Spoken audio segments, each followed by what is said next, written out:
Hello grade 12s, welcome back to my channel again. Today we are looking at life orientation. That is what we are going to focus on.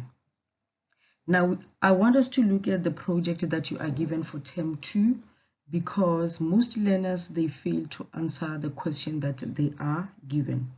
Now let's look at our first slide, which is life orientation grade 12. Now let's move to the next slide. The instructions. Now, before you write your exam, your test, your task, your project that you are given, you need to look at your instructions first, or you need to follow the instructions. Very much important. Now, let's look at our instructions that we are given for our life orientation project, which is task 2. You need to conduct research by consulting 5 resources or more. You need 5 resources that you can rely on or more. Number 2, it says your focus must remain on the chosen topic throughout the task. As we look at our task, we are given 2 topics that we need to choose one from: the human traffic and the GBV. You don't have to write 2 of them. You choose only one, and your sources are supposed to be based on the one that you have chosen. Now, bullet number 3, it says your research should be in an essay form. It needs to be in an essay form, meaning that when you write your research, you need to make sure that it is clear, it is understandable, and it is straightforward, only based on the chosen topic. How are you going to write your essay? You don't have to write essays that you use in most cases in languages. You write your essay in bullet forms or in number forms, or you can use however the format that you feel comfortable in. But the very much important, the most important thing that you need to look at when you write your essay form in life orientation is that you need to look at the marks first. If they say in an essay form and then they say marks, it's you have 2 marks for the given question, you need to write only 2 lines or maybe 2 points that you are given. That is the essay that is given in a life orientation. Right, now there is something that I want us to look at, which is note, very much important details here. It says note the details on what you are required to do when writing your task. Bullet number 1, it says the definition and description of the human right violation. In the brackets, it says you state clearly and consciously and was related to the topic, and it needs to be related to the topic. I beg your pardon. Your definition and the description of the human rights, it means it needs to be clear. It needs to be in details. Don't leave anything behind. What do I mean when I say don't leave anything behind? I mean you need to even give examples of human rights if it needs to be, so that you can be able to get your marks. Number 2, it says provide outstanding explanation and examples showing exceptional understanding of human rights. Like I said before, for you to be able to write your definition, you need to provide an example to show us that you understand what you are talking about. I hope I'm clear on this one, learners. Let's move to our questions now. Now, question 1.1.1, which is going to come out like this in your question paper. When you answer your question, be it in exam, test, or the task, learners, make sure that you write the question according to the question paper. The way you are given your question, you need to write it the way it is. Question 1.1.1. Under question 1, if I'm not mistaken, in your question paper, under question 1.1. Now, which is activity 1, it says introduction and research. Now, I have to remind you again, learners, that this project, it is based on the research. It is based on research. You don't need to copy your fellow classmate. You don't need to rewrite everything that your classmate have written. It is a research, meaning you need to provide your own research, because at the end of the question or the end of the task, you are going to write the references where you got your information from, whether it's Google, whether it's a community, because I understand that this one, it needs for you to be on the field so that you can be able to ask questions in the community or even the departments if you have to go that far. Now let's look at our question. It says, define the human rights violation that you have chosen. You define the human rights violation that you have chosen, whether you have chosen the GBV, which is the gender-based violence, or you have chosen the human trafficking. Now here, I'm not going to give you answers. How are you going to write your answer? Learners' definition and description of the human rights violation should state clearly, like I said before, and consciously, and it needs to be related to the topic. You cannot define the human rights violation of the gender-based violence, but you have chosen the topic of human trafficking. That is totally wrong, learners. You need to make sure that your definition is related to the topic. Now let's move to the next question, which is question 1.1.2. The question reads as follows: give a description of a recent, in the brackets, 2019 to 2021, examples of how this problem has displayed itself in your community. Again, because you are doing the research, you need to be in the field, you need to be in the community, you need to know everything that is happening in your community. If you don't know, it means you have to go to the community and ask questions about what happened between the 2019 and 2021. Remember, what happened, it is going to be based on your chosen topic. Now, even this one, I cannot give you answers. And look at the marks. It's going to be 4 marks. Learners provide an outstanding explanation and example showing exceptional understanding of human rights violation and how it affects the community, or how it has affected the community. It's 4 marks. So meaning you are going to work for 4 marks. It's a lot of marks, learners. You don't need yourself missing any point in that regard. Let's move to question 1.1.3. I hope I am not fast. Now let's look at question 1.1.3. Give your own position on this specific problem in our country. 2 marks. Your own position, not someone's position. Like I said, don't copy any other learner's work, because you need to give your own position. You need to put your experience in the paper. How do you feel about the specific problem in our country? Learner must give own position on issues showing critical insight into how it influences one how it influences one personally. Note, refrain from writing what your mates have written. In other words, do not copy from friends. Write your own experience. As I have emphasized before, it is very much wise to write your own experiences, your own answers, your own everything, because in an exam, you are going to be alone. Friends won't be there. Now let's move to another question. Question 1.2. This one is based on the research, again, that you conducted before. You write an essay in which you address the following issues. Issue number 1, you name and explain 2 laws or legislation that protects citizens against the specific human rights violation you have chosen. Remember, you have chosen.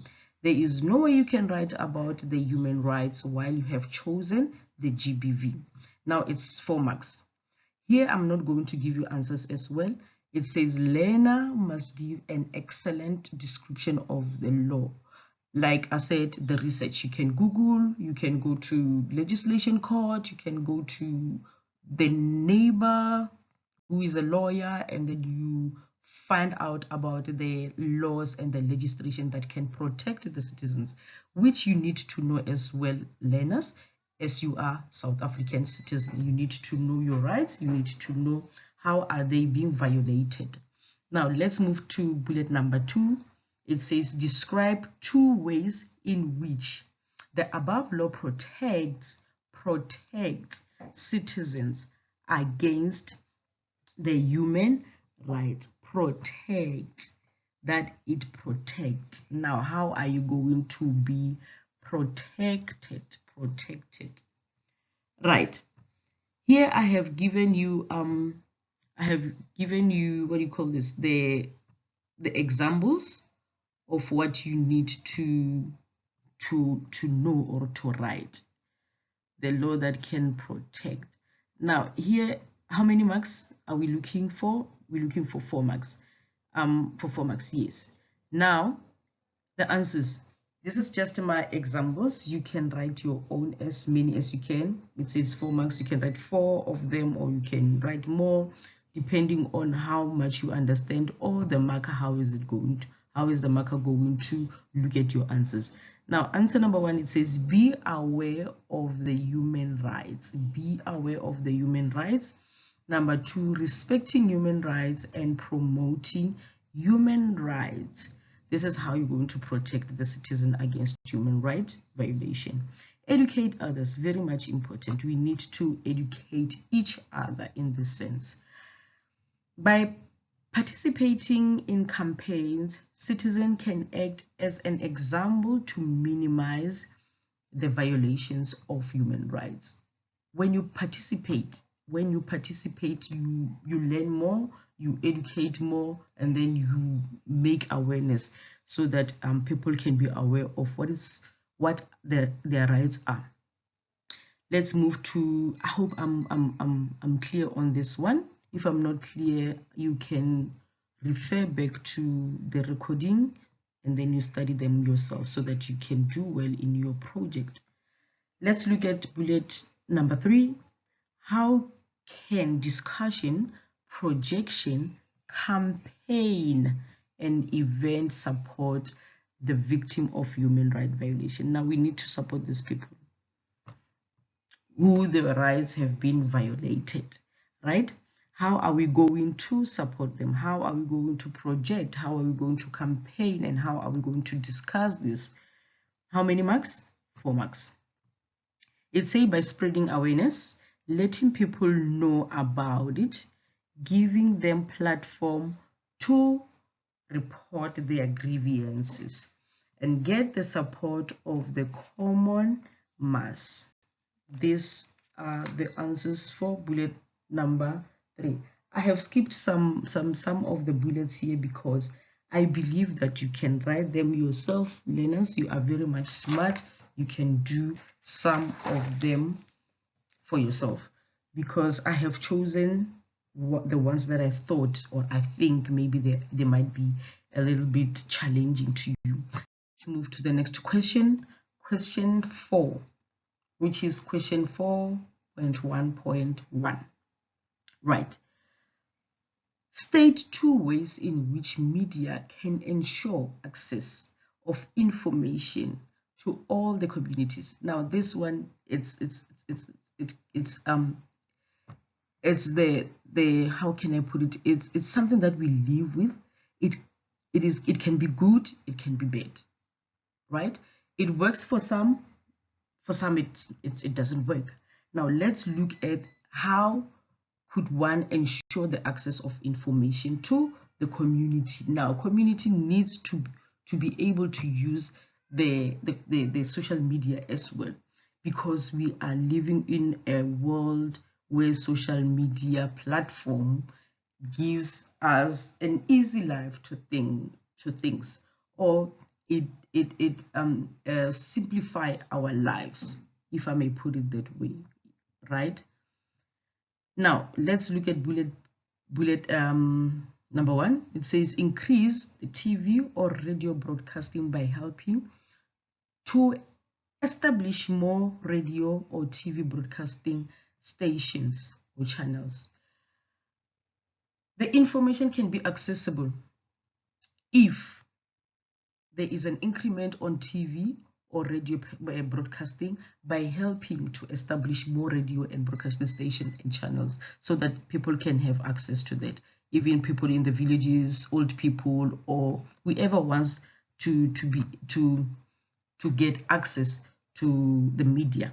Bullet number 2, it says accommodate the different language needs in all communities. We need to be accommodated however the language that we are talking, because in South Africa we have 11 official languages plus 1 sign languages. Now we have 12. So we need to be accommodated in this sense. Number 3, limit unnecessary censorship. Number 4, introduce new app or type of newspaper such as tabloids, free news sheet or feeds. Encourage communities to have their own newspaper, local newspaper or radio station, magazine. Let's move to the next question. Question number 4.1.2. Describe 2 ways how social media platforms are abused. 4 marks. Describe 2 ways how social media platforms are being abused. One may argue, how can one abuse the social media platform? By hacking other people's accounts to invade their privacy, by opening a fake account to use it for scamming people, posting fake pictures so the abuser appears as someone he or she is not. In most cases, this one is liked by you guys, teenagers. We call it what do we call this? Catfishing. I like this one. You find that someone has posted someone's picture and then you are chatting with them with the hope that this person with the hope of meeting this person maybe one day, especially on Facebook. And then when you go there, you find a total different person altogether. That is catfishing. You can make this person be arrested because they did what? They have abused the social media. You can report them immediately so. Now let's look at our next slide. I hope I have yes, let's look at our next slide, the number 4.1.3. How can you do to protect yourself? What can you do? What can you do to protect yourself from such abuse on social media platform? What are you going to do? Now, this is you, this is not me. I am just giving you few points on what one can do, but you know what you are going to do since you guys are always on social media. You're always on Instagram, Twitter, Facebook. The list is endless. But now, if you happen to be in this situation where you find that someone is invading your privacy, someone is abusing you, how are you going to act? What are you going to do? My points is that number 1, unfollow people who make comments that make you feel uncomfortable. Do not follow people that you know are toxic. Mute, hide, and restrict who can view your post if you don't like them. Report toxic or cyberbullying account. The office, I believe, it's always open for people to the office for the social media. It's always open for people to report bullies and the toxicity in the social media. Now let's move into the next slide, which is, I believe, is the last slide, because I cannot do the whole question paper. I hope I have made everything clear so that when you write your task, you know where to start, where to go. Question 4.2. What roles and responsibilities social media have in reporting human rights violation in responsible manner? The social media, we are still on social media. What is social media's responsibilities and roles in reporting human rights violation? One, the social media should consider persons' rights to privacy, expose the human rights violation, to report illegal activities. The last one, the media should provide access to important information and represent all the views impartially. Remember, learners, because this is my last slide, I have done what I can to show you how you're supposed to write your task, what is expected of you. And the other information that I haven't, the other important information I haven't shared is that when you write, always when you write your task, make sure that you refer to your rubrics. Refer to your rubrics to know what is expected of you. And believe the last question in your question paper for your task is the activity 5, that is the conclusion. In the conclusion, it says, from your findings, because you are going to need to have findings on another question. In the findings, what conclusions and recommendations you can make on the issue of human rights violation to the government and the community. Still, again, you still have to go and do your research. Go to the ground, go to the field, look for the information. Don't rely on your friend and don't rely only on Google. Go to the ground, ask around.